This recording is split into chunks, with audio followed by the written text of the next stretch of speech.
ikinci.com. Qarilish günümü ertik, bu yerler qarangı, yok tertip. Daşımda kılan arasını tapmadım yakin. Aladan bağırsa işini geldi, bir yerde durun o, aylanya yerti. İçkimi tanamo, daşıma seredi, günemi ölçeyen aklımda teredi. Elimi alamok ayların erti. İçkim bilen gurlaşamok ece, etmedi ki bilmem yok. Yine köpçülüğün içine duyan yakır, gece karışıp oturma gelir. İçkim bilen gurlaşamok ece, dağa geçip golyan çek gelir çepe. Alacağım yok yıkılsam yere, üstüme kalkıp yanıma gelir. Bular meni bilen olmayacak, erkime menen bir zat gerek. Yaranıp bolun olurken, biz yalılar beri gelişen opere.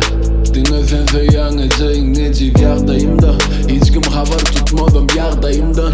Suyun erti bardak gerek olmasa, biri kollasa yönü yere de, erti bergi dar bardak sorusam. Neçe geyin senim, soğuk dünya, neçe yaşasınım yaşamaktan doyman öyle. Neçe iyiymiş senim, yok o saça, acil gelenin son ukimalca. Yo, men etmedi keyfimim yok ece, azadlık az erkinlik köp ece. Yelimin paylaşıp mene bulyansam gök ece. Bu yol izin oğlumdan başka yok ece, ece.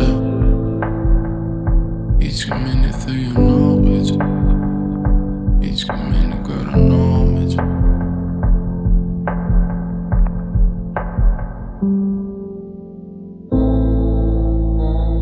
Bular beni bilen olmayacak, erkime menen bir zat gerek. Yaranıp bolun olurken, biz yalılar beri gelişen opere. Dinlesen söyyaneceğin necip yağdayım da, bul olmasa peyda yok avrayından. Biz uçulan bar oyununa, bulur yazımda yok. Ehlisi batoyumda, gidinde koyunda beni günüme. Biz yalıklanım yüküden ertire alada. Oğlum gel ya ikiden ertirde umit bah. Tapa outlansa dünküden, çare yok bizde. İstesen durmuşsan öykülü sonun. Etmedi keyfimim yok ece, kelem olsa da bu fikirlerim sol ece. Yeri de bilecek mene bolyanca yol ece. Bu yolu dinlesen elimden tutsam geçer. Bular beni bilen olmayacak, ersine menen bir zat gerek. Yaranıp bilen olmayacak, bular beni yigrensin ece.